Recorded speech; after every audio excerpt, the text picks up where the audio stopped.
Hello, all, and welcome to the Fantasy and Sci-Fi Fanatics podcast. I'm your host, Daniel Coolbaugh. Today, I have with me a very special guest, Ben Galley. Ben, how are you doing today?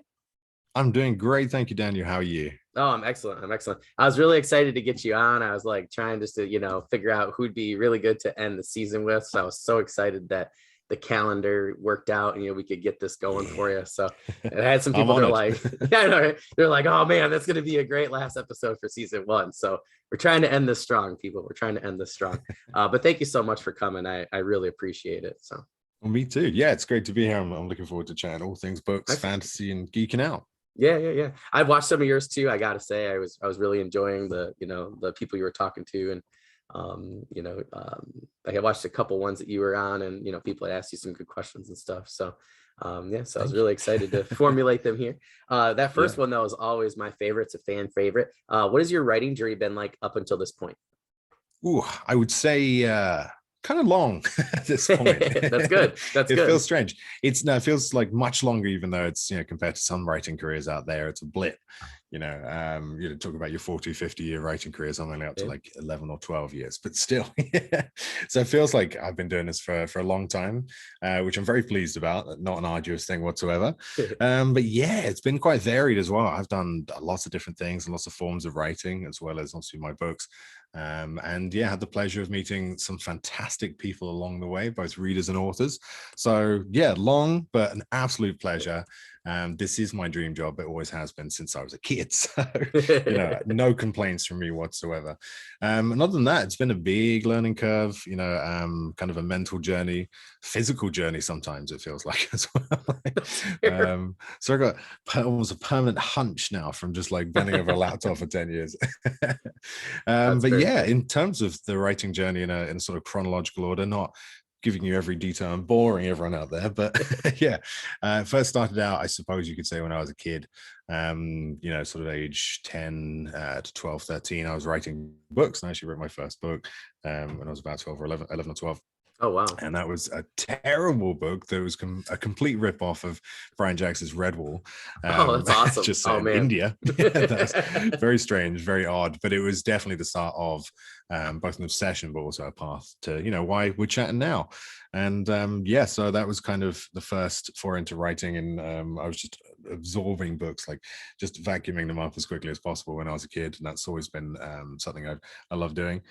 Just exploring other people's worlds. Why not? It's great. Yeah. Yeah. And so from there, it's kind of, fell in and out of it through school and college, went into music for a bit, was going to be a meteorologist. I was going to be a pilot for a while, all sorts of random stuff that colluded to me being, working in bars and restaurants and being very bored with my life and hating every minute of it, to be honest. And so I thought, let's get back into writing. And so I spent 18 months writing my first book, The Written, while I was working. I published that in 2010, December 2010, and didn't really look back. Finished the Emaneska series, which is my epic Norse fantasy, and that was all done by 2013. And yeah, between then and now, it's been a lot of different books. I think I'm writing book 17 now. Oh, wow. Just wrapped up 16. Yeah, so we've had the Emaneska series, which is Norse epic fantasy, bit of darkness here and there, lots of emotional gut punches and characters dying that you don't want to die, all sorts of fun stuff, dragons, tattoo magic, elemental magic. It's kind of something I'm incredibly proud of, just because the depth of everything that's that comes from writing a 4-book series. You just got a lot of note writing in the background, and a lot of lore pops up. And then there's the Scarlet Star trilogy, which is my Weird West fantasy. It's also alternate history and a little bit steampunk. I have a Heart of Stone. I have a standalone called The Heart of Stone. It's about war, told from the perspective of a immortal golem who's used for war.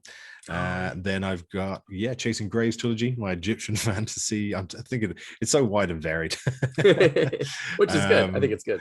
It's good, yeah, but it's kind of like I said this before on a recent podcast actually, but it's kind of fun when you build a fan base of people who really, really like Norse epic fantasy. And then you sort of say, you like that, but how would you like some steampunk, slightly YA in places, alternate history, 1867, like Wild West fantasy?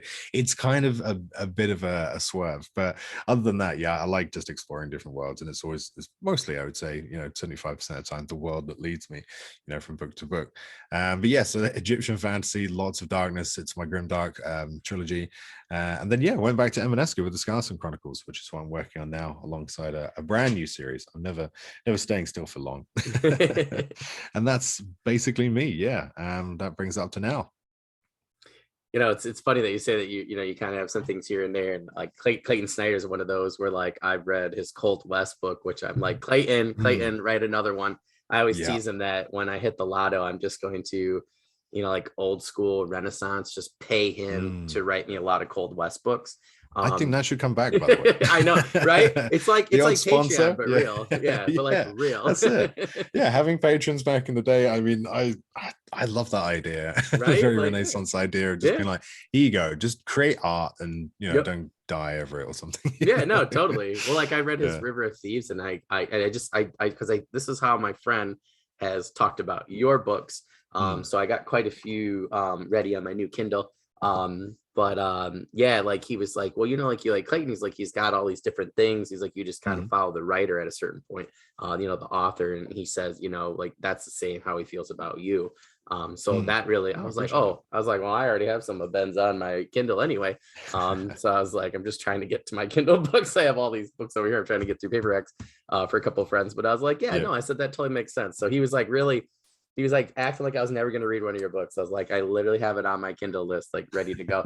But I was really happy to hear that though, because, I've seen quite a few of your books between, Twitter and Facebook and stuff. And I was kind of wasn't sure like kind of where to start and everything. Like what was, he thought was the best. And he was like, just start with anything. Yeah. So I thought that was a really good compliment. I felt like, that. So that was really cool. Nice. Yeah, these days I say normally Chasing Graves because it's a complete series, and it's Emaneska and Skousen are pretty big books, and there's now, what are we up to? There's going to be 7+ short stories, so it's a chunk to get into. So some people are kind of finding that a bit daunting, or I find people's attention spans, especially mine, after pandemic and in the digital age, it's shortening, and it's also kind of the large things are daunting sometimes. Unless I don't know, it's like a comedy series that I just can't get enough of, and there's like, I don't know, 9 series, 20 episodes each. At that point, I'm like, yes, I've scored. Well, it's funny that you say that, because like television shows used to be that, right? Like now they're 10 episodes, maybe 45 minutes. Yeah. Whereas back in the day, back in the day though, you'd have like Walker, Texas Ranger, 14 seasons, and they were like 25-hour episodes. So it's like I think it really goes to show you that we're really losing that attention span. I know, right? I'm like that with CSI. I love CSI so much, right? Like I know it's cheesy. It's some of the, I would say, I don't know, had a higher budget, I think, a lot of the time for its kind of procedural TV shows. But in any case, I'm obsessed with the Vegas one. Only the Vegas one. The others do not exist. I actually really like that one. Yeah, no, totally. Yeah. New York I can stand. I cannot stand what's his face? I want to call it. It's Hannibal from the the Miami one. I just if I could reach through my screen and injure people sometimes. Yeah, that's fair. No, that's fair. That's but but I'm obsessed with that, and that's like just what are we up to now? Like I don't know, season. There's a lot. And there's tons of episodes per season. It's brilliant. You can just binge that all day. Yeah. Well, that's like I'm like trying to finish some books, and my mom was like talking about Blue Bloods, and that's like one where like they don't even like really have a lot of violence or anything. It's just like these amazing conversations with these amazing actors and actresses with these great characters, and I can't watch an episode because then I'll watch like 4 more, and I don't trust myself on Hulu with it, and that's just one that I'm addicted to. Like I was like, my friend, he goes, you should write a drama like that, but like on like a starship or something. Like I was like, don't even, because I'll watch like all 14. Galactica right there. Yeah, exactly. Yeah, no, totally. That was the one I got obsessed with. Yeah, that's fair. I do have Chasing Graves on my Kindle, so I when I had read the the blurb for that one in particular, I just thought that was really cool. So I told my friend, I was like, but I do also have the written as well, because I got the written, I think it was a while ago. So it was kind of interesting for me to and I started it, so I have to go back to it because I like had switched phones, and then I found out that I still had access to like my old Google Play or whatever it was. Oh, nice. So I thought that that was interesting, and then I was actually able to. I just got like another one because of whatever you're doing at some point. I got a good deal on that one, so I now have it in two places. But I was Nice. really excited though to go back and discover that a couple of years ago. I think it was like 3 years ago. And then, to kind of see, like, I like to see where people were and then where they are now kind of thing. So for me, like, that was pretty cool where I was like, oh, I had gotten this person's book. I had read some of it. And now, this is where the series is, this is how many books they've written. So for me, it was kind of cool, to kind of see like your progression and stuff. Oh, So thank you. I'm really excited to get to both of those this summer. So that's like really neat. Well, I hope So you enjoy it. Yeah, I mean, yeah, Chasing Graves is a bit mental. yeah, which I like. It is dark, but well, thank you. Yeah, it's dark, but I like to like balance that darkness with dark wit and humor. There's definitely kind of almost a black comedy sort of, or a dark comedy sort of sense to it.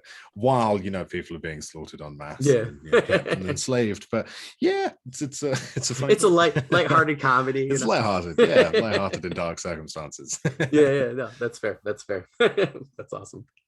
For that second one there, what platform is your website on, and did you design it yourself? Because I have to say, when I was researching a few things for you for these questions, I was like, this thing is awesome and it looks so cool. So I have to ask that. Well, I could lie and say it's all me. No, me. I spend years kind of managing my websites on like Wix, and God, I was using like iWeb back in the day on Mac and stuff.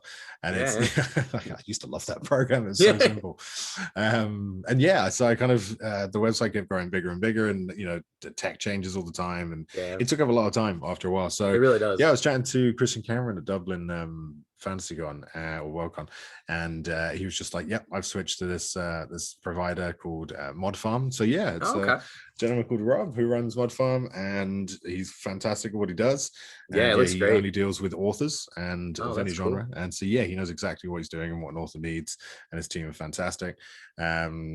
So yeah, it's something that I just was so happy to switch to, having like a managed built solution. It's all built on WordPress, and just because there's a lot of author admin, as any author will know. It's even as a trad author, you still got to manage your social media and your websites and all that sort of stuff, and it can be difficult when it all piles on. When you're like, I've got a new book coming out, and so that means I have to change multiple pages across the website, update bios here and there.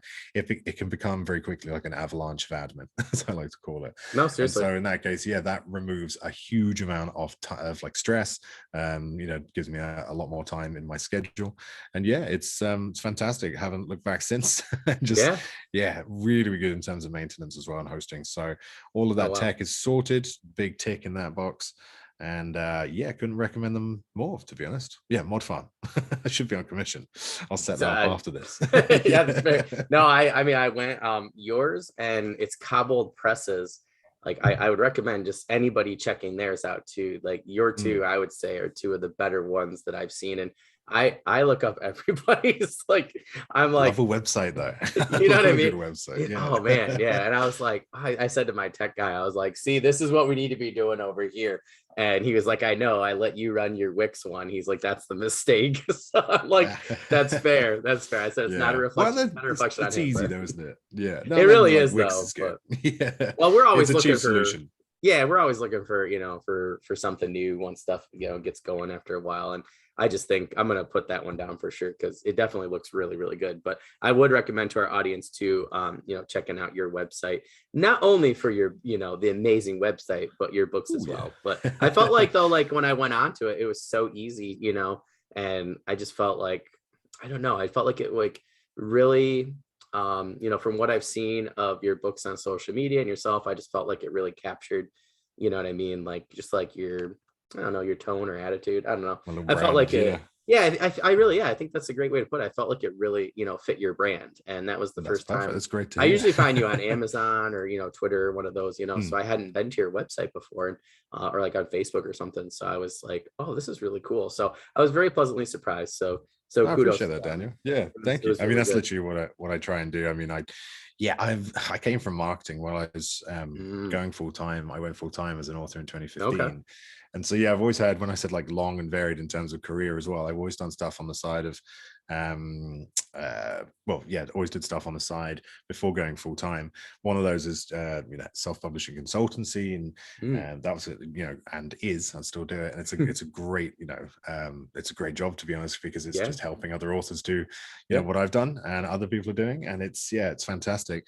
But also I was working in marketing as well before I went full time, Mm. as for a company, an insurance company, very boring, but it taught me a lot, very corporate. So yeah, you can imagine being a suit and a tie 5 days a week. It's really not my image now. It I never don't know was. if I could picture that, man. That's the thing. I was always hiding my tattoos away. I came from a music scene as well. I studied music between as a university sort of level, and yeah, that was 2 years, and I was emo kid, like long hair down across my face, which I've kind of still got, actually, or regrown. I think I've gone back to my roots, pun intended. Yeah, literally. Yeah. And so yeah, I've always been like, I always listen to metal. I've always kind of like been on that sort of alternative side. So yeah, suit and ties didn't work with me. Bar and hospitality a little bit more, but yeah, the marketing side, and then I went freelance and worked for agencies. So I've kind of come from that, like, Okay. I wouldn't say tech background at all, but kind of more of the kind of corporate side of marketing. Work with some kind of large companies as well. I'm never sure if I can name names, but like, That's fair. I've companies been there. like PlayStation, let's say that. Oh, that's cool. And Jaguar Land Rover, working as part of a project, not just me, but Yeah, yeah, yeah. as a team member on a project. So yeah, like that kind of high level marketing, which was really fun to look at. And so yeah, I kind of tried to take what I could, in terms of being an independent author. I thought, colors, this not brand cannot just be boiled down into colors. But I was like, right, well, I'm going to start with a color palette, certain fonts, and certain styles, and kind of try and bring it all together. So it's good to know that's working and shines through. And Yeah, so yeah. yeah, I you liked can get it. too deep on brand and stuff like that as well. The author and the Oh, for genre, sure. and your style of writing is necessarily the core of any author's brand. But yeah, if you want to put a style and logos behind it, I'm Yeah. down. I Yeah, love that no. stuff. I really do. Yeah, totally. Yeah. I like paid one of my friends for the podcast logo, and I thought, like, everybody keeps looking at me. They're like, that was Mm, like 160. I'm like, yeah. I'm like, this guy. And I always say to people, like, go to Caleb Gosens on on Instagram. I mm. always tell him, I was like, I'm gonna pay you more. He's like, no, just this. I'm like, dude. I'm like, look at, like, if anybody has a chance, like my podcast logo, like, that's Caleb Gosens. You can find That's him all good. over my social media. Yeah, he does all my art. I got another guy do a book cover soon. Like, the two of them are just absolutely extraordinary, and I want them to get like Felix Ortiz, or Sean, where, like, I can't use them anymore because their talent is that good. But yeah, I mean, I have to say, it's really hard to, I feel like, to brand. I think it's a lot harder than people actually think. So yeah, I just, when I went to Mm, this, your site, I was just like, this is definitely doing it. It was doing it for me. I felt like everything really fit. I used to teach graphic design in high school. yeah. I was originally going to be Nice. an illustrator, like, art's my background, and it really, Mm, yeah, I just felt like everything reflected really well. So I everything looked appreciate that. Yeah. really good for the genre in particular. So I would definitely Nice. recommend That's the people in our plan. audience checking it out. So yeah, it's Thank you. working. It's Yeah. working for me. That's Um, it. I mean, that's the thing. I'm no artist, right? But I kind of, I like brands. I like consistency, and I'm yeah, like OCD to the point where it comes to like details and everything in line and stuff like that. I'm just, yeah, I love it.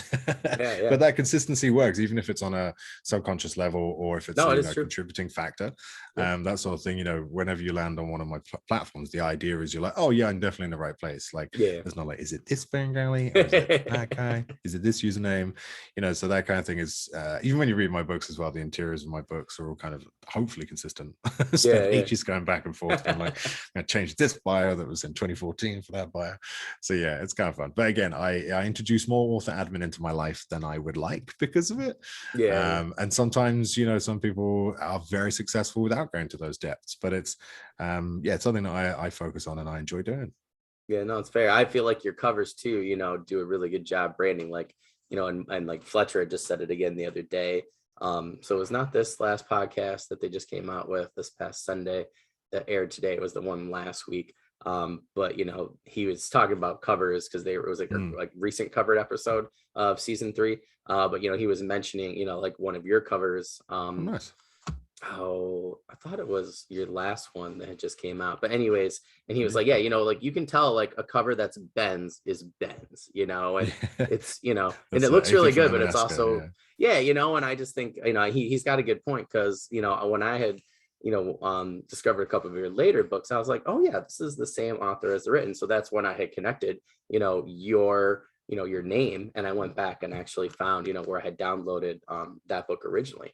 So I Nice. was Yeah. like, man, that's a good brand right there, and I don't know, I think it really, people could really learn from something like that, and really kind of take that to heart. And your covers always really, to me, really speak to, like they it's brand, but it's also like it really showcases what they're about. Chasing Graves is another one too. As soon as I read the blurb, I was like, this is a cool cover for this book, Thank you. and it always fits. So I do want the audience to know, like I've referred to your covers quite a bit too. And in terms of, just like branding, just, in general, because some people, ask like, well, how can I brand? And Mm. I'm like, well, go check out Bengalley's books in Oh, particular, thank because you. that's Yeah. how you brand. So, so I just want you to know, like, we've been using it as a model. So Well, I like that.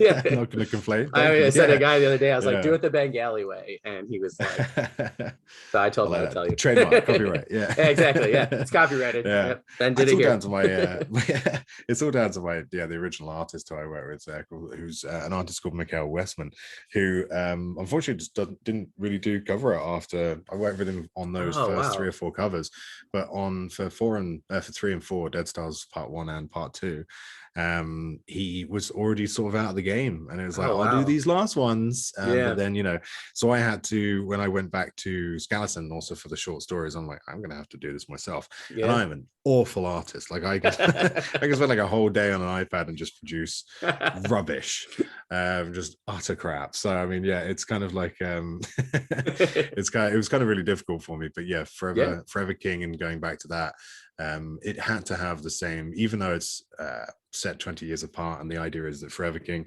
which I feel like I've pulled off a little bit, but yeah, sometimes I think it does confuse people having it's come up sometimes in the SPFPO reviews that are going on this year. And it's a fair point, because there's a big world behind the Forever King. It is a sequel series, as well as being an entrance to a new character, a new sort of viewpoint on Emaneska. So yeah, there's a lot of information to catch up on that I've tried to spread out as much as possible. But yeah, with the covers, I was like, I have to just emulate the style. I was Yeah. thinking, should I flip it and have like that white ragged border instead of a black ragged border, and kind of negative the colors? But yeah, no, I have to like I had to have it, and I think it's actually worked, Yeah. because it kind of brings it all together, especially with the short stories having the same style covers as well. The only Yeah. times it does kind of cause a problem is when people are like, which one's the first one? When you see them all in a row on Amazon, because sometimes, yeah, it's not necessarily that clear, but Yeah. yeah, all you gotta do is look at descriptions and stuff. But yeah, I'm just excited to do the third one now. I've the second one I managed to do myself over Okay. months of just messing around with it on Procreate, Looks good. I and mean, yeah, yeah. thanks, and a lot of help from my actual artist and illustrator girlfriend Rachel. And then yeah, Forever King, I got a lot of help from Pen Astridge on that one. So it's kind of mostly her, and then I just did some coloring on it. And yeah, it's kind of fun, but it's cool when you put the two together as well, because they're like Yeah. almost 10 years apart pretty much. Yeah. With Yeah. the Yeah. written, and then you kind of line up the Forever King, it does look like they're kind of either ignoring each other, the two characters, Farden and Mithrid, or kind of like walking along together into battle, which, well, sometimes is true, sometimes isn't. Yeah. Yeah. Yeah. I don't know who I Yeah. saw, but somebody had put them like, like side by Yep. side. And I was like, that is really cool. I have to try and find who did that. It was somebody on Twitter. And they had done it themselves, but they really I think liked I saw your that. covers. Yeah, it was really cool. I was like, oh, that is really neat, and I had actually talked to my cover artist, who I want to do my own fantasy stuff. I'm gonna try and get a couple of historical urban fantasy novels. Maybe like I'm gonna like apply to a couple different places and query. I've had a couple people ask me about them, so I might try and do like like the hybrid thing, the Sanderson method, as I like to call it. But yeah, I was like gonna say, yeah. yeah, but we were talking about it. He was like, you need to do, because he saw the same thing, and he's like, he goes, I just want you to think about, he's like, and I told him, I was like, I don't even mind buying 3 from you, right off the bat, because I plan on rapid releasing, and Mm. I really want the story set, so it just helps. And Yeah. I think having the covers, match. I told him, even if you want to do 3 at a time, I was like, I'll do 3, and then maybe, like the next trilogy or whatever. Because yeah, I've seen a couple people. I just like how you tried to emulate it, because I've seen a couple people, go a totally different route, and then it's like, is this people always ask me, it's like, is this a standalone book, or is Yeah, this, I'm like, no, that's yeah, their book too. They're like, are you yeah, sure? And I'm like, and I yeah. just, I think, it really, again, just speaks to branding. So I just Mm, personally feel like that was really smart, I feel like, on your part. And I've heard a lot of people, really enjoy, the Forever King. I think it looks great. So I've heard a thank you. lot of Yeah. positive feedback from there. And I talked to a lot of people about a lot of covers, and, have a Mm. lot of candid conversations with people, on what to do, what not to do, and stuff. So I feel like that was definitely a good decision on your part. I've heard a lot of good talk about it. So I Thank think you, it was Dan. Yeah, I good. So appreciate that. I don't care what anybody says. That's I thought awesome. it was good. So I'm the one with the I'll take that. microphone. I'll take it. Exactly. You're in charge here. Yeah, I'm in charge here. This is my world. That's it. um, so this one I was really excited about for that third question. So can you share with us any of your current experience with your very successful Kickstarter for The Written? Oh yeah, thank you. I mean, it blew me away, first of all. So yeah, background was it The Written. Obviously it was kind of like a 10-year anniversary. Took a little while to get to it because it's just a lot of planning. But yeah, Yeah, so yeah. it's technically a 10th anniversary special Oh, that's illustrated cool. hardcover edition of The Written. It did have a hardcover ages ago, but it was just like it's before kind of Mm. I would say Ingram Spark could print them and they're all good, they're fine, but it was before kind of hardcovers became a lot easier and cheaper via kind of print on demand. So yeah, I took them off and then just been dying to do it, ever since. And a Yep. lot of the other books I've done, well, yeah, Scalason's got hardcovers, they came out together. But yeah, so I was like, let's do something special for the 10th anniversary. This book is literally the reason why I'm, here, living my author life. And so let's do something freaking special with it. And so yeah, it was basically it's a illustrated hardcover. I've got the art done by an artist called Dennis Kornev, and he's done this. Amazing. Yeah, I love that artwork so much. Amazing. Yeah, he was one of the, I think he's one of the first 3 or 4 artists I reached out to with this big list. Mm. And as much as I could narrow it down, there's some fantastic artists out Yeah, there. yeah. And so yeah, and he just came back to me straight away, and it worked, it clicked. And he just really got the vibe of the books, and it kind of matches the covers a little bit. It If really anyone hasn't does. seen it, it's very kind of like black, kind of, yeah, it's all line drawing, pencil or pen and ink, with a splash of red to represent the red of the written book cover. Excuse me. And yeah, he just nailed it from the first illustration. I was like, right, this is it. And so yeah, he's the artist for the entire series. We are going to be doing it 4 Kickstarters over the next year and a half, hopefully maybe 2 years. And yeah, hopefully paper and shipping doesn't become ridiculously expensive, Oh, I even know. more so than it is at the moment. But otherwise, yeah, it just went incredibly well, and I was blown away. I put a load of marketing into it and a load of effort into the planning, but I think it's the product. It was the cover that Rachel, my girlfriend, designed, which is that very Nordic Oh, kind okay. of mesh. Yeah, she did Oh, the it's whole thing. terrific. Yeah, Terrific. and yeah, it's going to be done. I'm seeing the first copy tomorrow. I just got the email from my Oh, binders. that's so So yeah, exciting. I'm using local printers, local binders, and local fulfillment company here in Vancouver, so I can literally drive between them if I need to, Oh, that's which cool. hopefully has lowered the shipping cost, which is hopefully passed on to the backers. Yeah, yeah. And yeah, I think it's it's going to look amazing. It is a black kind of coarse what's the word, sort of fabric forward on the top as the hardcover, with foil stamped on 3 sides, so the runes on the back as well. And yeah, it's a chunky book, and then it's got a whole new appendix in the back as well, with all the history, timelines, and magic systems in the back. And yeah, so I'm really, really proud of it. It's taken months to put it together, and it's taken months to get all the stuff together. I'm literally surrounded by boxes right now of art prints and mugs and badges and all sorts of fun rewards. Oh, that's But yeah, awesome. people have been so supportive. They've it's been a bit of a delay because of the shipping and paper shortages. So yeah, it's kind of, they stuck with me, no complaints, and it's a nerve-wracking thing, to promise something to that many people.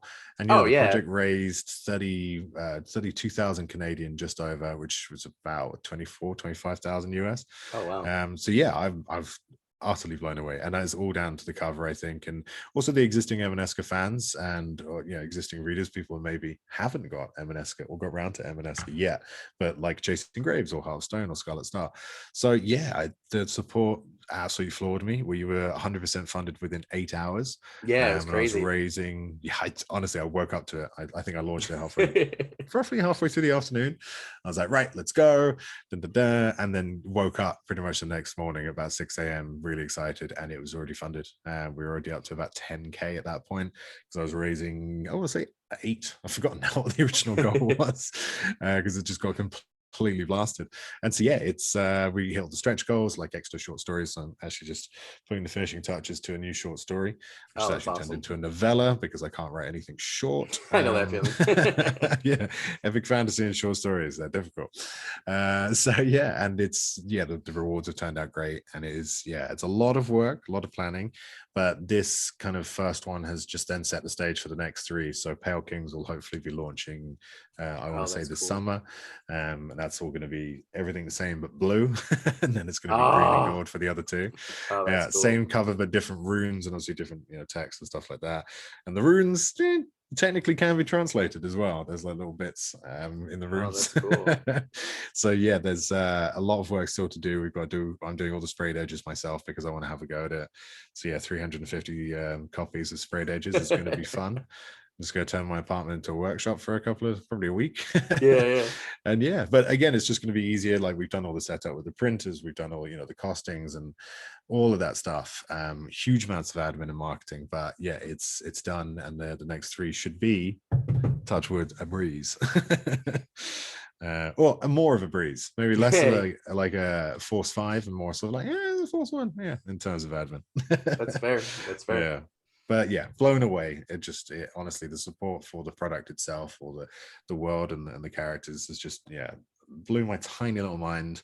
And yeah, well, my friend said, fantastic to get this project done. He was like, because like Brandon Sanderson came out with his, and he goes, yeah, I want to see him come up with a product looking like bengalley's. And I was like, that's fair. I'm like, you know, we had talked about, well, like not to be whatever, but you know, I mean, I don't know, like him and I were talking about it. He's a big graphic design teacher and, you know, stuff like that. And I don't know, man, that's a great product right there. Like I was so like, I had a couple that I had backed, like you said, and then, you know, like they were like personal friends of mine. And then like, you know, like everything happened with the pandemic and everything. Yeah. So I like, was talking to one of my friends, and he was like, man, he was like, I'm so sorry yours is late. And I was like, what are you gonna do? I'm like, mine's being printed like everybody else's. So I was like, you know, it is what it is. But I'm excited to hear that though, because like I was saying before you recorded, I didn't get to get on this one, and I'm like totally ready. I told my wife, I was like, I already have my money set aside, so I'm like gonna get the other 3, which I'm really excited about. Right? So nobody tell my wife, okay, because she's upstairs. But that's awesome. I can't wait to like show people in the description somewhere, you know, like they really looked great. The art was amazing. That's the type of like graphic novel that I really want to do. Yeah. So I was just like, holy moly. So yeah, I was like, see, this can be done. Yeah. I remember you saying like, yeah, I got something special, and you know, I'm really excited about this art. And I was like, okay. And then I saw it. Kept hiding it for a long time. Yeah. Like, when you showed that first one, oh, it blew my mind. I was like, see, this is what I want. And, you know, I had talked to one of my friends, like him and I were supposed to do a graphic novel, and then the pandemic happened, and, you know, everybody's lives changed forever, particularly, you know, creators and stuff. But yeah, I told him, I was like, we should go back to this idea, because I'm like, you know, very clearly, you know, it looks amazing. And, you know, you guys gave us a lot of really good ideas for, you know, for our cover and stuff. So we thought of, you know, I think it, you know, really, again, goes to marketing and branding. You know, I mean, that was one that I've looked at a lot of them. I haven't seen very many that, you know, I think look better than that, just in terms of, you know, product cover and, you know, and things like that. So yeah, it was done really well. So yeah, I'm really excited for the next one. Oh, me too. Yeah, I can't wait to see it tomorrow. It's going to be all over my socials. So by the time this comes out, it would have been a couple of days back. Oh, in the future, it's kind of crazy. Should already have it out. But yeah, it's the foil stamping and everything. Looks and then the so paper good. is yeah, thank you. The paper's like interesting, because I'm normally like, I'm used to like creme paper in the classic, you know, just book texture, but it's like a silkier, thinner printer paper. Sounds bad because that sounds cheap, but it's definitely Yeah. not cheap. Yeah, it's kind of like this silky, whiter paper, and it just shows up all the colors from the illustrations. And there's also color through it as well, because I've done all the interior design myself. Not Oh, the cool. elements of it, but the kind of the putting all the elements into it. And so yeah, it's got all sorts of, not illustrations, but little kind of icons and chapter splitters and all sorts of stuff like that all the Oh, way that's through it. cool. And then yeah, it's got all the runes in the back as well. So yeah, there's a lot of interior design gone into it. I had to teach myself InDesign for a weekend. So yeah, it's been a, like I said, massive learning curve. But that is like my writing journey to a T. Is like, you know, there's always an entrepreneurial spirit to any kind of Yep. indie author, and or just being an indie creative in general. And Yeah. you've got to take on some business, and you know, you got to take on some skills as well. That's, you know, inevitable. Some of that can be fun, some of that can be an absolute nightmare, and hopefully be outsourced like we talked about with the website. You know, I urge anyone to do that if you do have the budget, or you can find you know, someone that will do it, maybe not for free, but you know, for a mutual partnership. Always got to pay your creatives and your professionals. But otherwise, yeah, if you can outsource the difficult things and it works, excellent. But otherwise, yeah, if you want to learn skills, it's a great excuse to do it. And I thought, why not? You know, let's get InDesign under my Yeah. belt, and then I can make, you know, just the normal books that I publish, not just the special editions. I can make them look even better as well. So Yeah. why not? Yeah, that's why I kind of like told myself, like I said, terrible artist, but I can draw my own maps. You know, That's so fair. I do all my own maps. Oh, Apart okay. from, again, oh yeah, I was going to say, with the Kickstarter, we got brand new color maps from Soraya Kokorin. So Oh, that's cool. fantastic cartographer. She has really brought Emaneska to life, and not just because she turned it into color maps, but they look fucking gorgeous. Oh, that's awesome. They really do. So yeah, I've it seen her is work. I can't remember if I got a fantastic. hold of her on, or if she got a hold of me on TikTok or Yeah. where. But yeah, I'm actually glad to hear that, because I um was debating on who to go with. So that now that I know, because I've seen them, I just didn't know that's who did them. So that's actually really good Yeah. to know. So Oh, yeah, they amazing. look Yeah, she awesome. smashed it. Yeah, it was yeah, really a pleasure to work with her. And yeah, worked with Lane Valentine on some of the postcards as well. So they're Oh, going to cool. be kind of, they are amazing. They like really brought the characters to life like I've never seen them. It's like, it was almost like, I don't know, seeing them on like a Netflix show or something, just Yeah, being like, oh, that's what they actually look like. You know, I've had that's them in my cool. head this entire Yeah, time, yeah. and it was just like seeing my like someone had reached into my brain, plucked that mental image out, and just smashed it on a postcard. It was great. Oh, that's awesome. Oh, that's super cool. Thank you. Yeah, it's really fun. I would definitely, you know, recommend it, especially because I see a lot of authors jumping into Kickstarter now, Yeah, not necessarily expecting the money that Brandon Sanderson raised, but expecting to get a slice of that pie. yeah, And that's absolutely fair, because there's a big pie out there, and there's, you know, a lot of backers and a lot of people who want to back things. So I think Kickstarter's like not even reached its height yet for the publishing world, yeah. especially. No, You know, it's been massive in gaming and tech and lots of different things for a while. But I think, yeah, for the book world, you know, Brandon Sanderson really just kind of kicked the doors open. It's like, here's what we're yeah, going to do. Here's how rabid readers can be. So yep, yeah, it's, you know, something that I think is a great platform, especially if you're starting out and you want to raise some money. It's a bit more difficult at that point, of course, because, you know, you're drawing on a bit more of kind of a public audience rather than existing fans. So yeah. it's harder to leverage, but it is possible. Kickstarter does get a lot of organic traffic, you know, people just browsing. So yeah, it can be a great way to start out to raise that cash. Or if you're already there and you want to do special editions or raise money for audiobooks, fantastic place to be. Just beware the admin and make sure you do all your research, get all your suppliers, all your costings, because things will bite you in the backside. Yep, yep. Yeah. Yeah. Well, I know like Rob, Rob J. Hayes is about to do, I think he said it in today's episode that they released. I think he said he's doing two more recently. Um Yeah. so yeah, I was like, I know he does. Well, I think he said I thought he said he was doing like another hardcover special edition.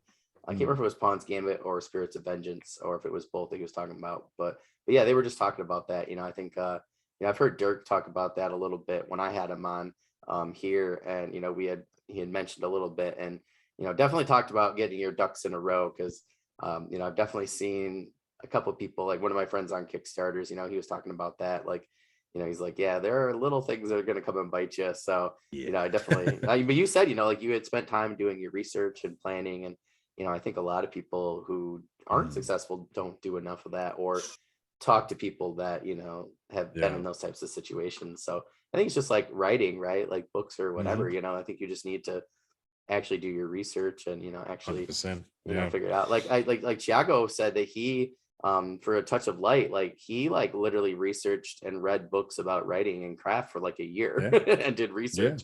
And people are really enjoying his first book. It sounds awesome. I just downloaded it yesterday. So I think that's the route to go. But like you said, you really got to be willing to learn if you're going to be in the indie market. So I think 100%. Yeah, the number one thing there. But yeah, that's super cool. Well, I'm definitely looking for my turn, my time to shine for the next round. So that was like that was like the only thing that I wanted to buy myself, and like I almost didn't pay my car payment. Like there's not a lot of time spent that I am thinking about being irresponsible, and it's the only time when like being a teacher for bites books, you in the right? butt. Yeah, because we get paid. I like do the summer things so that I don't spend frivolously, and then I realized I don't ever do that. So I was like, here I would have had the money to do that. And my mom's like, treat yourself. She goes, then you would have this one, this one, and this one. And I was like, it's probably smart. We're trying to have a baby, and so it's like one of those things. We're trying to save money, and I was trying to be responsible. And as I said to my wife, but then you could use the angle of saying, well, I'm investing in our in my craft future by buying him in this, No, it's true. Yeah. What if Ben becomes the next Brandon Sanderson? And I didn't get that Kickstarter, but that's how I'm gonna leverage the next few. So I feel like I'm gonna save it. But that was the only one that gut punched me. And it has still. So I am really excited for you this week, but I'm also gonna be like turning stuff off because Dirk's gonna be like, look it, and Ralph's gonna be like, hey, check it out, and then I'm gonna be over here like all lonely, with my normal covered books and stuff. So. For that for that fourth one, and if I want to make sure I'm saying this right. So what are your is it Scalusian Chronicles about? See, I say I'm always happy with however people want to pronounce it, right? Okay. So I mean, I say it's Scalison. Oh, that's even better. On the A. Yeah, Scalison. Very kind of Norse really sounding, cool. Scalison. Oh, that's awesome. Yeah. So I mean, I've done a lot of research because I'm setting up a couple of your books to review for my channel for this summer. But so what are those books in particular about for our audience if they've never heard of Bengalley? Yeah, it's a good question. Yeah, the Scalison Chronicles is brand new trilogy. It's almost finished. I'm writing To Kill a God, which is book number 3. Such a great title, by the way. Thank you. Yeah, I'm pretty pleased. I tried to go a bit weird with these titles. I'm always trying to do weird titles in general, but I started with Chasing Graves. I was like, I'm not gonna stick with this. I'm just gonna confuse people to think what the hell that means. But otherwise, we have Forever King, which is book 1. Heavy Lies the Crown came out just last year, and To Kill a God is hopefully going to come out this year. We'll see. It's big. It's a very big book. But either way, it's epic Norse fantasy, very, very Norse. Even though Heavy Lies the Crown goes further afield into different parts of Emaneska and the broader world that isn't Emaneska. But it's set in the world of the Emaneska series. So I've kind of gone back to it essentially. And it's got a few of the characters from the original series. It's 20 years on. The world has changed. They're definitely still around, and there are new problems. And so, some of the villains as well have stuck around from the Emaneska series. And that's not to say that Emaneska wasn't completely rounded off. It was 100% finished. But there's a short story which kind of sits between it. It's called No Fairy Tale. And so, messing around with that, obviously ideas blossomed. I was like, no, I'd always wanted to go back to Emaneska, even in the dedication the acknowledgements for Dead Stars 2. I even wrote the word Scalison Chronicles in it. I said, maybe I'll be back one day. Maybe it'll be called the Scalison Chronicles. And so I've always had it in mind. I always knew what was kind of going to happen. Oh, that's cool. Because some people just disappeared from the end of the last book, not necessarily die. So obviously there's always going to be things going back. And so it's a re-entry into Emaneska. It's designed to be kind of a an entry book, so you can kind of come in and be like, you didn't have to read the Emaneska series. Someone on Reddit came up with a really simple way of putting it. It's like if you'd started with A New Hope, in terms of Star Wars, and just gone into the original trilogy. But then Emaneska, if you want the whole picture as to who like Darth Vader is, etc., you watch from the Phantom Menace. So the Emaneska series, you can, not to compare my books to Phantom Menace, please no. Someone said that. I was like, this is a great comparison. I was like, not the Phantom Menace bit, but so in that sense. I loved Qui-Gon. Qui-Gon's great. He's one of the and you had Darth Maul. I'm just saying. Darth Maul was great. Ewan McGregor. Oh man, no, it's fantastic. It's in terms of like the fight scenes of the Jedi, and everyone loves a prequel. Everyone loves like the origin story. It's brilliant. Yeah, totally. So that's kind of essentially what Scouts and Chronicles is. It's a revisit, but it's also a re-entry. It the awesome person on the front is Mithrid Fenn. She is the new main character. She is to the Scouts and Chronicles what Farden the Written Mage was to Emaneska. And yeah, she's essentially supposed to be the the farm boy, the orphan farm boy, or orphaned. And yeah, it's kind of like my homage to that trope, because I think we're all guilty of either thinking up those stories or writing those stories or enjoying those stories. Farm boy, farm girl, farm person, whatever it is, it's a classic trope for a reason. So it's kind of my homage to that, and that it kind of grew from there to the point where it's an homage, but also I'm flipping things here and there and later down the line. No spoilers. But in any case, yeah, she is she will basically not be reckoned with. She is moody. She is set in her ways. She absolutely wants revenge for what happened to her friends and her family. And she falls in with the rebels to this empire. And the empire now has brought peace to Emaneska after the events of the series. And so, yeah, Scouts and Chronicles is set in a time when magic is banned. And unfortunately, that's one of the reasons why she's orphaned, is because magic comes into her life. And she absolutely wants nothing to do with it, but it's forced into her. And so, yeah, she winds up with the rebels, who are the only ones fighting the Empire. And it turns out there's been a war raging all this time, which again sounds like a trope, but essentially, yeah, it never stops. It's all the since best the Emaneska series. Exactly. There's always a war. Wars have raged constantly ever since humans existed. So why not? That's fair. But in any case, yeah, it's the Empire is not what it seems, and the rebels are fighting for something not quite what you think it is. And so essentially it's both sort of a training and coming of age and magic school, essentially, sort of first half, with the kind of epic siege in the second half. Once you've basically all the characters have been set up, it's it's fight time, essentially. And so, yeah, bigger stakes than I think Emaneska to a certain point, maybe not the end, but yeah, big stakes, big battles, epic things going on, lots of different storylines, lots of different characters. There's quite a big cast, quite a varied cast as well, because all the survivors have kind of been pushed into the north, into the ice field, so they're very varied peoples, lots of different people from all over Emaneska and afar. So we've got Lycans, we've got Minotaurs, we've got the Paraean peoples from the deserts, we've got all sorts of people there. So it was really fun, basically. Yeah, too long, didn't read or didn't listen. Epic Norse fantasy set in an existing world. Magic school, found family, also my first LGBTQIA plus character as well. Oh, that's cool. Yeah, and just female protagonist as well, from the pure main character as well. I've always tried to write gender balanced books, or at least books that actually kind of surprise people and surprise a lot of male readers that think women can't be main characters. I always like to do that. So this was also my sort of book to really kind of what's the word? Just, I wouldn't say explore, because I'd already explored it with other female characters, but really let Mithrid shine, essentially. And yeah, it was just real fun. It's a chunk as well. It's like 200,000 words. Oh, wow. Yeah, the audiobook is, I think, 10 minutes shy of 24 hours. Oh, wow, that's crazy. So, yeah, which I'm so annoyed about. I was just have 10 minutes of static at the end. I don't care. Make it like around 24 hours. That'd be perfect. But yeah, that's it.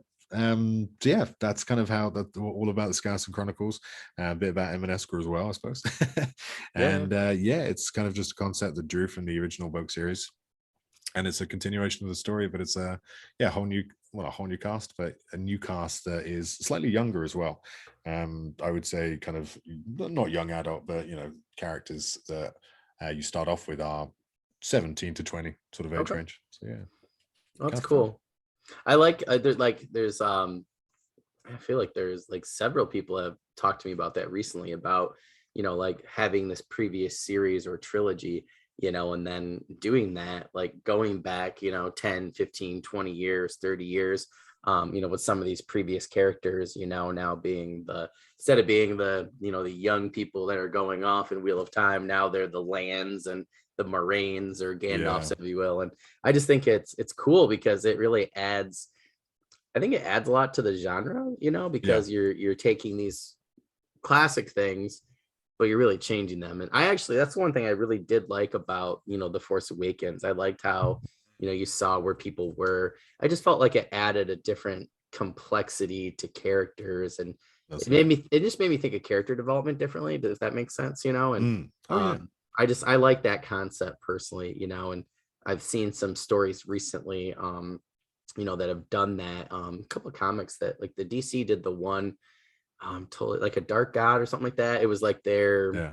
I don't know, it was really good, but they like took the heroes when they had won 20 years later, and the evil was coming back, kind of thing, and then their kids kind of like took Yeah, I over. like that So sort of stuff. I've yeah, just it done, was yeah. cool. Yeah, so I like that. I think that's a cool concept. So I Yeah. talked to you and somebody else recently that said that, and it really makes you Mm. think. I'm like, oh, that's cool, because you always wonder, right? Like I don't, not that I won't kill characters off, because I have recently, but it's no Kill them spoilers for all, that's why anybody. I Yeah, say. kill them all. Yeah. But like, a couple Sean Beans in there. But anyways, it's just yeah, but I hadn't considered that until a couple of people had mentioned that to me Mm. recently. I'm like, well, that's a cool way to get back into it, particularly a trilogy or Absolutely. series, that does well for you, like yours has, So Yeah. I think that's really cool.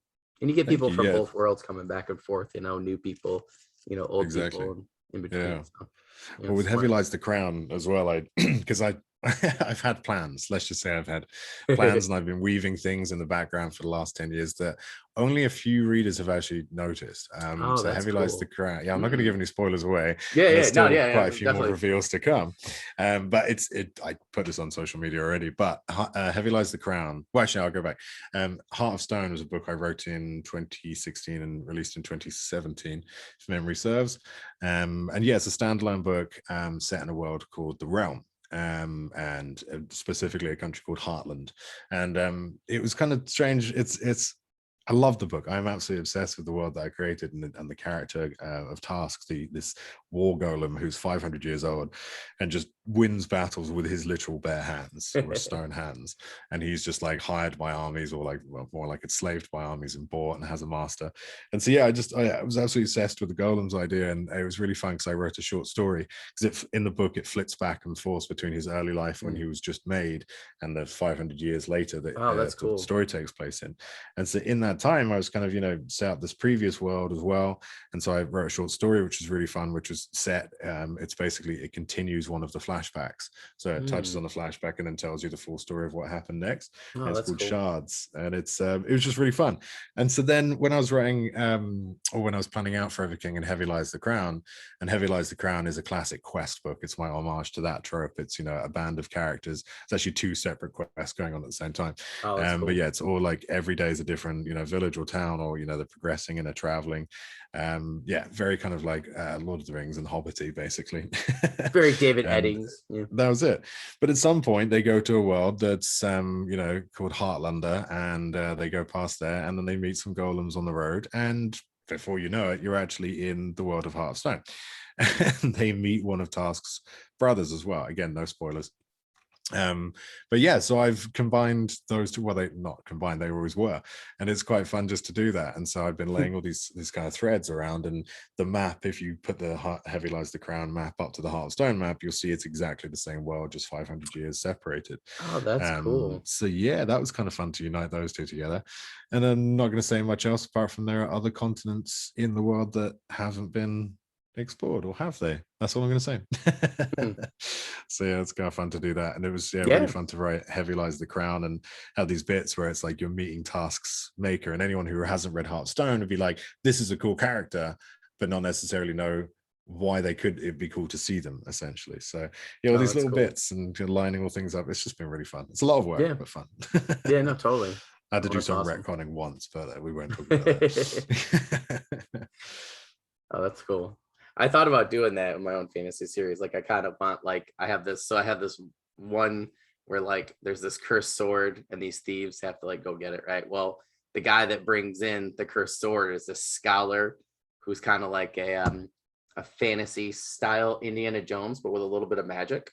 And he's in my separate series, and he does all these other things with this crazy desert jewel and kind of like a / genie sort of thing, elemental that, and they get in a lot of trouble. So I like kind of I put little characters in from different trilogies and stuff that I had pre-planned, or or secondary characters or something like that. So I like stuff awesome. Like that. I think it's fun. It's fun. Yeah, it's fun as a writer, but it's fun. Yeah, it's fun as a reader. And yeah, I like that kind of stuff. It's fun to have little treasure hunts along the way, and scavenger hunts, 100%. if you will. Yeah, it's totally cool.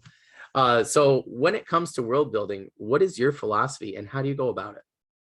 I think I mean, yeah, I've kind of probably alluded to that, but it's kind of broken down into the idea of just depth, which I Mhm. think, and you know, I'm not, there are people who build worlds even vaster and more complex and madder than mine, but it's something I've always focused on, and it's something that came from, you know, spending a childhood just devouring Lord of the Rings over and over again, all the appendices back to front, you know, trying to learn Elvish and Yeah. all this sort of stuff. You know, it comes from that, and that's why it was really fun to create the appendices for the written special edition, because, you know, I wrote, I don't know, 5,000, no, yeah, Ooh. between 5 10,000 words of just history and lore Oh, and that's magic awesome. system, and put it all in stone, which is very nerve-wracking. So I'm like, did I write something different somewhere at some point? It was one line I know that hidden feeling. in the million words that the Emaneska series is. Yeah. But yeah, so with that, it's kind of depth my goal always, because it's essentially another world, you know, that I want to create. I want to make it feel as real as possible. Yeah. I'm actually building not a physical world, but if I want to, essentially, if it was fit, if I could make it physical, I would. But yeah, it's essentially, I want to make it as rich and as believable and as involved in the storyline as possible. So my world often influences not only the plot but the characters constantly. Either it's, you know, the source of their magic, or it interferes with their daily basis, interferes with them on a daily basis. So yeah, I'm always like, yeah, I suppose you could say my philosophy is creating a secondary world that feels like you're stepping through a door or looking through a window, and everything is like, wow, this is an actual world. Yeah. And so I've done that to different degrees. I mean, Emaneska series is, you know, your classic medieval world. I've done, you know, whatever I wanted with the geography, the, you know, topography, the meteorology, you know, all of that sort of stuff. I've kind of done my own thing with, but yeah, it's a classic medieval European to a certain point, at least in the first couple of books, world. Then with Chasing Graves, it was, you know, that was a completely different, you know, that was my kind of like, fuck you, I'm going to write what I want. And so yeah, to that extent, it's you know, a world that is I would say very secondary. It's, you know, there's no real kind of like real world stuff. I always try to change a name of a thing if I can. With Heart of Stone, there all the animals were completely different. It's completely different flora and fauna. It's kind of almost like mammals with carapaces sort of Hmm. thing, and Oh, multiple that's legs. cool. Yeah, and Chasing Graves is, you know, an insectoid kind of flora and fauna, desert world, Egyptian themed, and the world is all based on ghosts, and the fact that the entire economy is based on owning souls and Oh, that's enslaving cool. souls and all that stuff. So the entire world is different, the economy is completely different, the religion is different. And so I have this checklist which I go through, and I will change or come up with something in that world and tick all these boxes to make sure that even if it's not Hmm. featured in the world, I can tell you what the national pastime is, or the main dishes of the world, or the best vineyard, or if there is vineyards, for example. Sometimes it's not wine. Yeah, yeah, yeah. And you know, so that sort of stuff, I will go to that length. Again, that's inspired by I would say Tolkien. It's inspired by Robin Hobb quite a lot as well. Even though, you know, has an ridiculously secondary. But yeah, Neil Gaiman as well. Mortal Engines was a hugely influential Oh. on me when I was growing up. I love those books so much. Trying to think of the other, Railsea as well by Hmm. China Mayville. Unbelievable. Love that so much. Just the way that, like, from the first scene, I don't know if you've ever read it, but just that first scene, it sets you up in a world that you've never imagined before, and you're like, oh my god, like everything is, for instance, it's a retelling of Moby Dick, but on Okay. a giant desert with endless rails, like Huh. railways for trains. So they're hunting moles which dig in the desert, so the great white mole instead of whales, Oh, and that's it's cool. a train instead of a ship. But you have these like clatter names for the sounds of the track. I was just like, I'm in. As soon as I read that, I was like, yes. I love, like, you know, just nomenclature when it comes to like fantasy worlds like that. And they're the sounds of the track, and you can learn to like read them and understand them. And it's almost like a language spoken by the train and the track. I was like, this is fantastic. Oh, Also, that's Philip cool. Pullman, you know, the worlds Oh, that he yeah. created for his Dark Materials Oh, are yeah. unbelievably imaginative. So that's really where kind of my approach comes from. it is, make it as mad as possible. And I've done that with my new book, actually, which I can talk about in a bit. But yeah, it's called The Bloodwood Saga. And so I've just written the first one, co-writing it with David Estes. Oh, that's cool. And yeah, it's coming out hopefully this summer. Oh, The that's cover's awesome. done, the book's done, it's being edited, it's all good. But it's another chunk. It's epic fantasy, very, very secondary world, but also progression fantasy. And Oh, so that's it's set awesome. in a world I'm calling the Swathe, and it is a world that's completely, it's like Endor essentially, but all the trees are, well, not all the trees, but some trees are a mile high, and so they Oh, have wow. cities in their branches. It's completely like vertical world. I don't use the word I had to send this off in the editor's notes the other day. I don't use the word soldier, guard, coin, year, summer, winter, dawn, sunset. The whole religion is set up in such a way, the whole world works in a completely different way. There's obviously some, people, you've got to give the reader something to latch onto and understand. But yeah, it's a completely secondary world. Oh, that's cool. And I've had so much fun with it, but my notes document is just a behemoth. Oh, I It really bet. Yeah. is. Yeah, that's the thing. I do a lot of planning, and that's kind of my approach to it. Is I have that checklist. I'll go through and kind of create the world, even the map as well, and then I will wherever the idea is started with, whether it started with a character or a situation. The new book started with the world idea. But normally I will kind of put those ideas aside if they're not the world, and build the world around it, and then kind of go back to the characters as if it were a stage or a canvas, essentially. That's awesome. I like that word It's though, kind of depth. fun. Yeah, yeah, yeah. Yeah, it's I depth. always I want wanted you to to do basically that. be lost. Yeah, I want you to Yeah, be lost. I want you to feel that there's so much history. There's like, not in a bamboozling way, not in a way that bogs the reader down, because you don't need to show it all, but it yeah, exists. And yeah. that's why I use epigraphs. I've always written epigraphs. I did since I was a kid when writing my first book. Those little chapter headers where it's like an excerpt from, I don't know, I can't think of a name. Shazam's diary. I don't know why Yeah. Shazam. Been writing all day and all the names have been used up. I call it the Steven Erickson method because he'll write like almost like Yeah. 4 pages of those, and then it has nothing to do. I read every Yeah. one. It has nothing to do with the chapter. Oh no, I'm always leaving hints. A reader told me the other day. I I love say the other that. day, it's probably like a year ago. Someone told me, they're like, "Oh, I kind of gloss over these. Like, they never really have Oh. anything to do with the book." And I'm like, "No, I'm dropping hints. I'm foreshadowing. I'm explaining things. Like, you need to read them. Trust me. I don't write them unless there's a reason behind every single one, even if it's a small one, even if it's like a comedic reason. In the new one, there's I kind of took a little bit from maybe what's going on in the world and people denying things that are right in front of their faces and Oh man. blaming conspiracies, let's say. So I wrote one where it's like in this world, demons attack like wildfires on a sort of a cycle, and so they've come to the world and they're burning through, and it's been quite a while since they came the last time. And so a noble was just standing on a street corner just at one point saying like, "This isn't real, it's all basically fake news," paraphrased. And then later on there's a little excerpt where it's a report from someone, like just noting things down, just being recording events, and it talks about the noble being one of the first to die. And so Oh, yeah, it's that's kind of awesome. like little kind of touches and nods and things, and I really like link things together. So yeah, it's kind of Yeah. fun. Yeah. Yeah, it's been a fun time as an educator. I actually had somebody the other day like like say something to me like, well, that didn't really happen. And I'm like, what? I was like, no, no, no, no, no. I was like, no, I was like, no, no, no, no, no. I was like, you can't do that. Like Oh my I was lord. like, no, I think it was like something about like Native Americans or whatever. I was like, no, no, like that happened. Like we did that. Like, Mm, like I was like, maybe you not got to know us, your but like, history. yeah, Yeah. I was like, oh, I teach history, so sometimes it's crazy. I'm just like, Oh, I I wouldn't just have the sit there. patience. Yeah, like I'm like one parent last year, I gotta say this, like one parent last year, like this is the kind of thing we deal with, and it just drives me nuts, is they complained the last day of school that my friend, one of the other social studies teachers, said too many bad things about the KKK. And Too many. I don't think you can get too many bad things. and we were literally like, we thought it was a joke. And my friend goes, "Is it like April Fool's Day?" I was like, "No, it's like June, like 26th." And like, that's the kind of thing we're dealing with. So yeah, it's been, yeah. Yeah. So I definitely understand that. I've been thinking quite a bit about putting certain characters or things, Yes. just to get it out of me, Definitely like, crept into my books a little bit. yeah. No, I totally agree. I try to keep it, where it makes sense for, I guess, the style I'm writing and stuff. But sometimes I'm just like, I got to put this in. I think that's what it is as a creator, though. You do it in your books so that you don't go slap somebody in real life, like, True.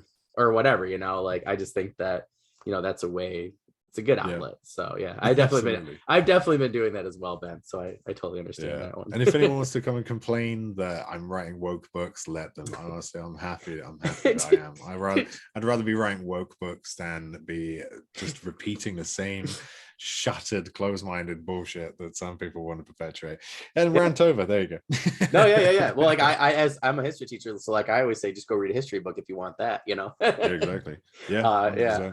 I had a parent, she gave me the other day, she goes, I really like how you don't just teach about like the white men that did stuff. Like, you actually, like, like, yeah, you know what I mean? I was like, yeah, we have to like teach like actual history in our class, like, I like to, I'm like, there's all these other people around, and, representation. And, it's just like, I was like, representation matters. And, and I had another parent, they're like, yeah, we don't really like that. I'm like, I don't really care. I'm like, this isn't the class year. I go, you can have your kids switch teams. Like, we have 4 teams here. I go, feel free to give them to that teacher. I was like, on this team we do this. But it's interesting. But now we've had a 1,000 years of white men telling their own histories and more, I would say. Yep. Yeah Amen. Enough to of that. Yeah, amen to that. I hear that one. So you've written a lot of books, and now I want to know, if you had to pick your favorite, in terms of favorite to write, which would you pick? Ooh, I mean, it's very difficult because it's like picking your favorite child. I know. I mean, that's fine. That's the thing. I don't have any kids. My books are my kids, so that's fine. I can do this. Well, you can do this. It's difficult though. If I was gonna, the most fun to write, it's real difficult because Chasing Graves trilogy is one whole book split up into 3 because they feed into each other. There's no gap between them. Oh, that's There's cool. like gaps of minutes between them. Oh, that's awesome. Or hours, I suppose, but yeah, basically. So with that, I would class the entire trilogy as one to cheat. So it's a toss up between Chasing Graves because again, it was just like I didn't really pay any attention to any rules. Like, the book is first person and third person. Cool. It's got the main character's first person and then the other main character's third person because it just worked. That was just fun to write. The character of Caltro, he's just this darkly witty, very punished. He just goes from bad situation to bad situation. And the other main character, Nilith, is just a badass. She is just, she does not take any shit. And she has her own sort of like long quest that's going throughout the 3 books. Oh, that's cool. So that was just fun to write. It was, a mad world. It was just fun. And darkness is fun. And like, the world is literally full of evil people. Every single person is a villain in that book, pretty much, even the main characters. So yeah, it was kind of fun. Otherwise, Heavy Lies the Crown, the most recent Skeleton Chronicles, was just fun because it was that true quest I'd grown up reading. And otherwise, the brand new book, Demon's Reign, which I should I don't know if I actually said the name of it, Demon's Reign, the book 1 of Bloodwood Saga. I described that as Avatar meets Venom. Avatar that's cool. Venom for the demon that gets involved somehow, and I'll leave it there. No spoilers. But yeah, it was just fun because it was true secondary world. It's probably the most adventurous world I've done yet. So I can't, if I had to pick between those 3, so difficult. I feel like 3 is good for you though, I'll go 3. I feel like that's good. I got 17 girls on my team, about to pick like 3 captains because I need that much help and we couldn't pick one, so we couldn't pick 2 because so I feel like that's totally fair. There you go. Yeah, we'll go with that one. Chasing Graves probably sneaks ahead because I'm just very, very proud of that, and it's got a massively epic ending, lots of twists and turns. Yeah, I'll probably go that one just by a whisker. But yeah, Bloodwood and Demon's Reign is sneaking ahead. See, I told my friend, I was like, I just feel like I need to start with Ben's books at Chasing Graves, and I feel like you just sold me on that, and I feel like that's like, I read a couple books that seem very similar to that, and that's just kind of I don't know. It's just kind of the tone I want right now for whatever reason. It's not my personal life, I promise. It's just I just got done reading a couple other things that were written really well. And I feel like I just, it's like characters, you want the characters, like Kelly McCullough's one, like I went from Kelly McCullough, The Fallen Blade to, well, actually I went from Atticus, the Iron Druid, like Kevin Hearn's Iron Druid, to Kelly McCullough's main character in the Fallen Blade series, and then I went to some Jim Butcher, and then I went to Patricia Briggs's Mercy Thompson, and I'm like, it's the same thing. I feel like there are certain books that I just like want the feel of lately because and I feel like Chasing Graves is it for me. So I hope so. Yeah. Awesome. I hope you enjoy Great it. answer. I wouldn't be able to pick. I haven't even fully written my first three yet, and I couldn't even pick between one of those three. I give you credit. Okay, so this might be kind of interesting. What is the most profound thing you learned as an author from your podcast, the Fantasy Author Lounge? See, this is one I prepared answers for all these, but this one was, I think, one of the ones that was the easiest, or the easiest one. It's kind of, hopefully it's profound, or interesting, or Yeah, I would say authors are all the same. We're wildly different, yet all the same in our own ways. It's I've had the honor to chat to some fantastic authors, both awesome indie and trad in the Fantasy Author Lounge. Thank you. I'd like to do them more often, make them less monthly and more kind of bi-weekly, but busy. It's hard. It's hard. So for instance, talking to Andrew Stewart or Anthony Ryan or Dirk or anyone that I've had on the show, Michael J. Sullivan as well, it's just whatever we touch on, I'm like, I know that feeling. And it's weird because we are very isolated as authors, even though we have social media. It's it's a digital presence, or it's a digital connection, especially in the last 2 years.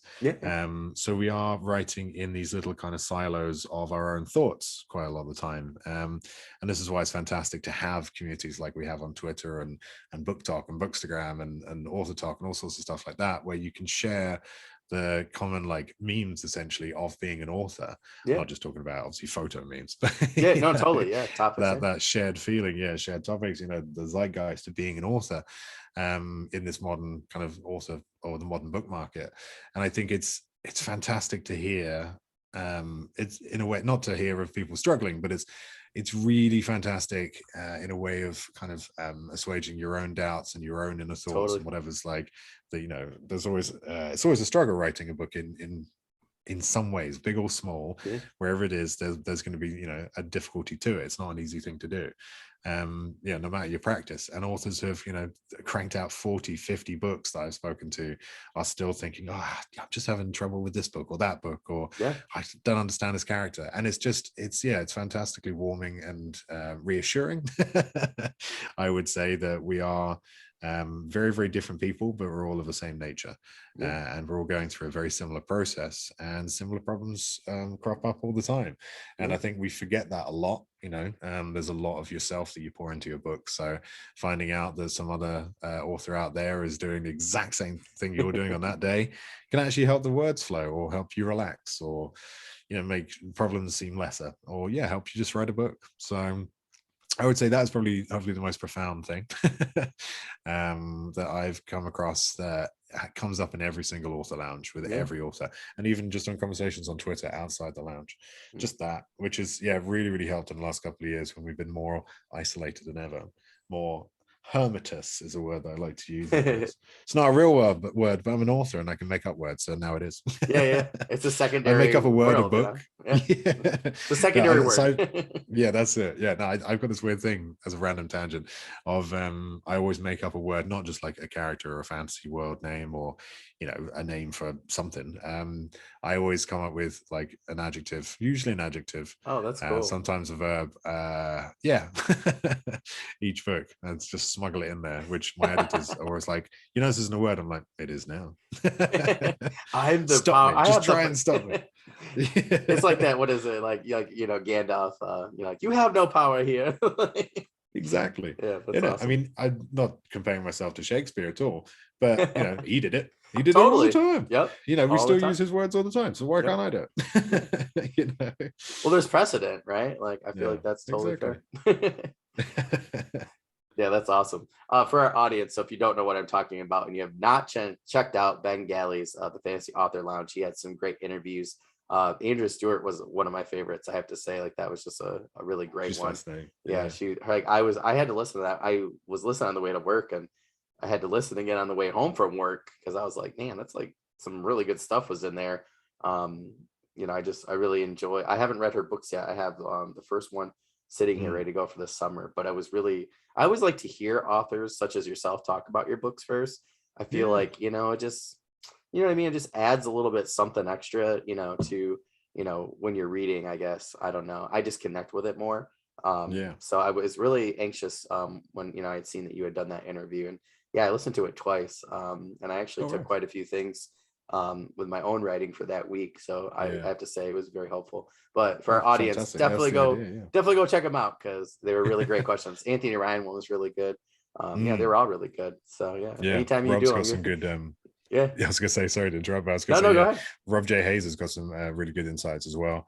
It's really weird. Me and Always. Rob, either like we've just done this kind of like I don't know. It's we always seem to be either writing a similar thing at a similar time or trying the same thing at the same time. Like I did a rapid release. I swear he did one at the same time. Like we're always we just have almost like mirror image. Like publishing histories. It's kind of fun.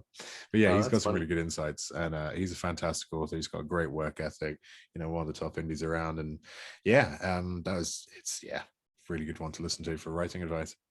Yeah, I did listen to that one. I totally forgot about that one. That was really, really good. I'm actually, so I was really excited that he said that he would be willing to come on. So actually, after I get done with this one, I'm actually inviting him on later on this month, I hope, or early May. It was awesome. Yeah, but I really enjoy listening to people like yourself talk, and who have experience, because I feel like it's different. I call this a journeyman's podcast. People that are not quite published yet, or have just published their first book or something like that. I'm trying to rapid release next year. I got one sitting I have to finish this summer, and send it beta readers, editors, and stuff, and finishing number 2. But it's different listening to beginners podcasts versus like Rob and them, like they're definitely not beginners.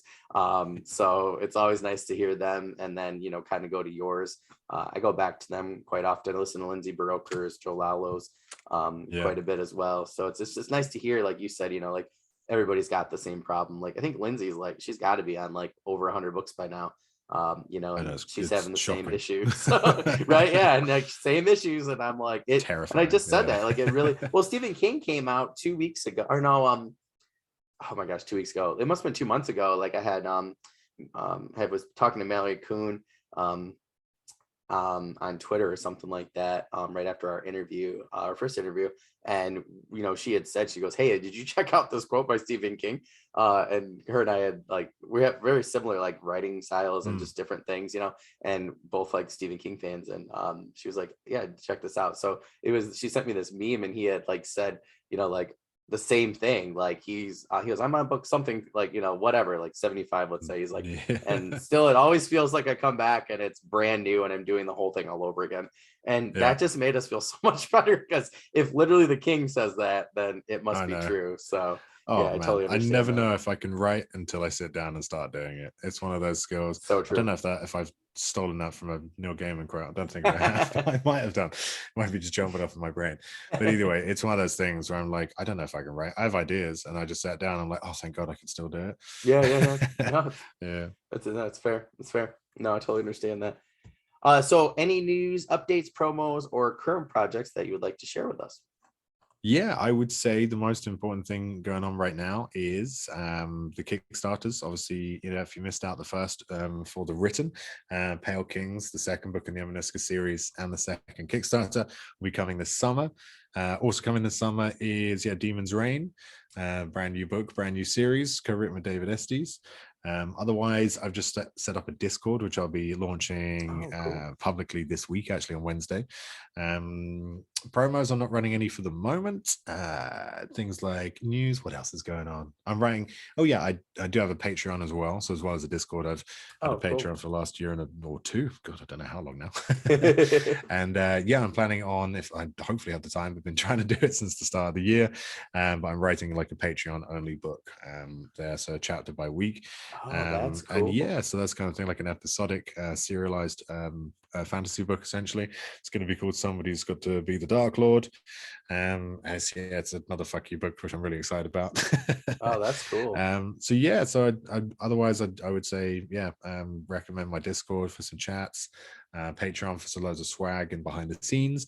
Otherwise, yeah, if you want to follow me at any point or on any platform, I'm on most of them, to be honest. I'm always loitering somewhere. But yeah, you can find all my links at linktr.ee/bengalley or bengalley.com, which is BENGALLEY. Well, that's perfect. And as our audience knows, I will be putting, everything really from that link tree into Ben's description for this episode. So please make sure you share, subscribe anytime you guys do. It helps out authors such as Ben. I really want to thank you for coming on, Ben. I learned a lot. I've been wanting to talk to you for a while, so I'm really glad that we could get it figured out. And I'm looking forward. I'm actually really looking forward to go check out Patreon, and I'm like really looking forward to that because I've been thinking about doing a serialized thing as well. So I'm actually very anxious to get on board with that and see how you've been doing it. So I look forward to doing that and picking your brain afterwards. So that sounds awesome. Excellent. I had a lot of fun. So thank you so much for having me on the podcast. It's been a pleasure. A good old chin wag. Excellent. Well, anytime you want to head on, or you got anything new to share, just let me know. We'll get you scheduled and we'll get it out to everybody as soon as possible, my friend. Sounds perfect. Awesome. Well, I will definitely be talking on social media. You have a great rest of the evening and I will talk to you soon. Thanks, Daniel. Take it easy. Have a good one. Bye.